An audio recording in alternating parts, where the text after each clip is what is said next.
Imagine this. You're with that one guy friend out at a club, and despite failing at almost every area of his life, he always manages to get with women every single time he goes out. I was the guy that at first was bystanding and asking myself, how is this even possible? Why are these guys succeeding that don't seem to have much going on with their lives? So I actually sat down with the friend of mine and asked him some questions about what his approach is to getting these women. First, he said, think as if you cannot lose. The mindset of going into an interaction and saying that it doesn't really matter what the outcome is because regardless, as long as I'm attempting it, I'm going to win.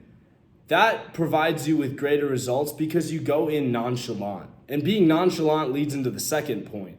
You miss 100% of the shots that you don't take. So his approach was not really caring about if he actually got to take a woman home at all at the end of the night.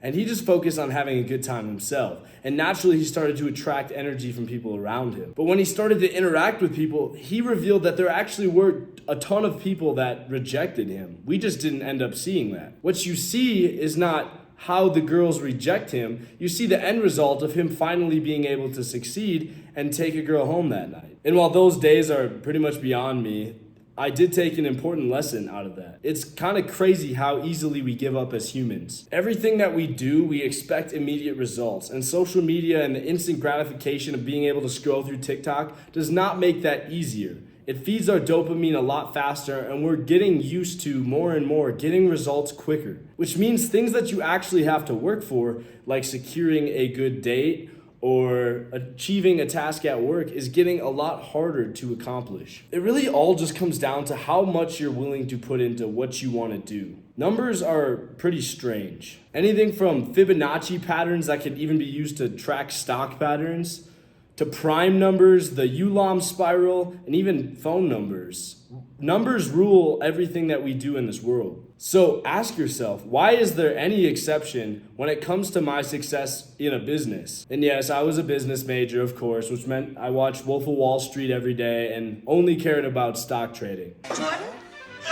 Jesus fucking Christ. But honestly, focusing on business reminded me of how strong the numbers are and how strong a numbers game and numbers approach is to winning at anything in life. Something that you'll learn through business or even just on your own if you're interested or work in an apartment similar is called the accounting equation. Essentially, your assets is equal to your liabilities plus your equity in whatever business you have. So when you take on a liability, such as buying a new warehouse for your company, it's also counted as an asset because you have value.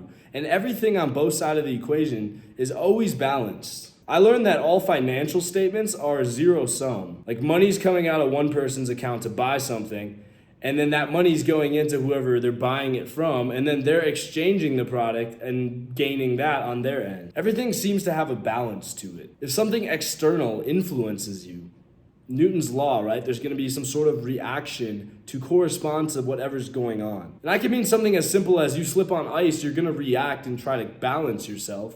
Or I can mean something like your mortgage is going under, and so you're going to take actions that are going to make you make more money to help pay it off. And I've learned that it's only when you fail to react and show the balance that bad things happen to you. When your mortgage is going under and you do nothing to change your actions, you're out of the house. So what actually happens when those stimuli that are internal or external are working against you? What happens when those numbers just seem to be too big to handle and there's too much going on? What happens when you have to make ends meet and you're also trying to build a business and you don't have money for both? Or you want to buy this really nice gift for your girlfriend, but you also really need that money to invest in the stock market if you want to make it. This is where something you've never probably heard of applies. It's called discipline. I wish the water was cold. I wish them motherfucking instructors keep on fucking running. I wish for fucking rain. Even better than discipline is the concept of stoicism. Not caring and not being really affected by those stimuli because you have shit to do. So how do you actually build discipline? Well, it turns out the military is actually really good at teaching you discipline. I've learned a couple things on my own, but I've also learned a couple things raising and growing businesses on my own too. There's going to be something you want to do. And if you do it enough times, there will be a point where your satisfaction decreases and you don't want to do that anymore. For example, basketball, right? You'd love playing basketball, but when you have to practice 2 to 3 hours a day, at some point, doing that every single day, there's going to be a point where you say, I'm tired of playing basketball. But people like Kobe Bryant or Michael Jordan didn't care that they felt tired about playing basketball. They continued to go in and work regardless. You have two curves, essentially, motivation and discipline. Motivation can spike up and down based on events that are happening throughout.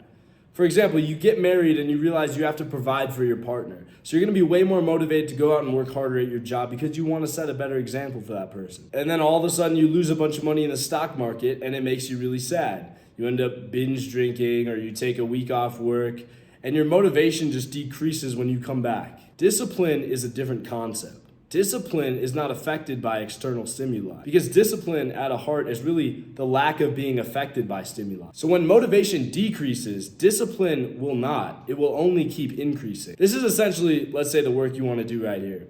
Discipline is the sum of what's left after your motivation runs out. So motivation stops, discipline takes you the rest of the way. But you should be prepared to work as if you had no motivation, because then you're not only going to meet your goals with motivation, but exceed them if you're doing everything based on discipline alone. Motivation is essentially like an extra credit, or that's how you should think about it. It's like owning a stock and getting paid out a paycheck or dividends every quarter. You're in it because you want to invest in the company, but the dividend payout is just an extra bonus on top that lets you earn more on your work. So how do you get over that ridge when motivation's falling and you need discipline to get high? You have to never rely on motivation to begin with. The only way to not get affected by anything decreasing is if it never affected you in the first place. I could lose money all day on the stock market if it was someone else's money and it wasn't actually affecting my income. So you have to find ways to build your discipline. And that comes back to the numbers game. It deals with reps. How many reps are you going to do at the gym if you want your biceps to get bigger? It's not necessarily about taking on a lot of weight at once. It's about slowly increasing the increment of how often you're doing that thing. Your brain is a muscle too, and you have to train it over and over again. One workout isn't going to get where you want to go. The hippocampus of your brain grows when you do things you don't necessarily want to do. When you work it by doing those things, more neuron connections are formed, and that lobe will get stronger and healthier. So then the next time it comes to doing something you're not going to want to do, the stronger that lobe is of your brain, the easier it's going to be to say, I don't care because I'm going to do it anyway. As long as you're training your muscle, right, it's not going anywhere. As long as you keep training it and going to the gym. Except you're not necessarily lifting weight with your brain, you're lifting problems. So how can you do this in the most healthy way to grow this specific muscle? First, challenge yourself as much as possible. But make sure you're starting slow and increasing it. You don't want to try to max out 405 on your bench press if you've never benched before. Turn on your shower cold at the end of your session for the last 30 seconds. And then over time, slowly increase it to 45 seconds, a minute and a half. And over time, you'll realize how much easier it is to go on about that challenge. Keep getting swole. People who work out a lot and are familiar with pushing themselves in the gym have really strong muscles in that part of your brain because it signals that you are used to going in on a daily basis routinely and training something regardless of if you want to do it or not, as long as you're sticking to that schedule. And just don't be that guy that says, I don't feel like working out today because my legs are sore. Go in there and find a way to make something else happen. Walk on the treadmill, hit biceps, whatever. There's always a way to keep pushing yourself. Find whatever else it takes to put yourself through a pain that helps you get better. There's different types of pain you can go through, right? I would say like stubbing your toes down here. A breakup after 2-3 years is probably a lot higher. And something like losing a loved one is probably the highest thing you could pick from. But all these things, right? The scale of pain. There's some things in that range that are productive pain. And other things are pain that you can't predict, but is going to probably help you in the end anyway. When you experience something painful, like let's say a loved one passing, it's not something you necessarily want to have to deal with, but you're dealing with anyway. And when you have that epiphany that life is short because you lost someone and things need to get done, it's really just you taking that pain because you're exercising that lobe of your brain and putting it towards something productive and finally actually seeing the result. Because that lobe is stronger due to the pain you've dealt with, and you're using that pain because it's easier now to get something done that you've wanted to achieve. That's why when I got out of a 2-year relationship, I was able to grow a business so fast that it seemed easy and effortless, even though it was in an area I've never worked in before. Wow, without realizing it, I wrote a script essentially on stoicism. So thank you, Marcus.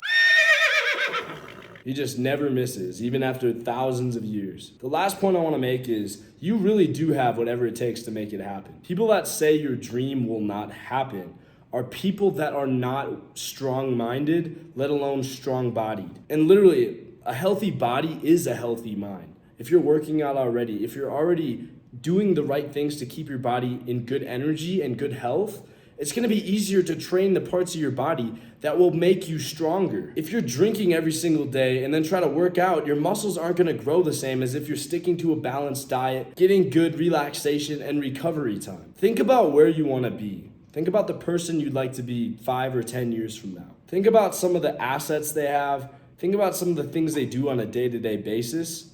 It's probably a lot nicer than where you're at now, which means you've had to do a lot more to get those results. If you want the nice car, the nice house, you have to make more money to do it, which means you have to go through more pain and more work to make that happen. There's no way of getting around this, but accepting it already puts you further down the line than anyone who's not. So whatever your goal is, even just living a good life or making more money, find a way to challenge yourself in other ways. Stop feeding into the people that are telling you that you don't have what it takes, because in reality, that's just a reflection that they don't feel they could do it, so why are you able to do it? Stop feeling whatever is just holding you back and know you're better. Know you're actually better.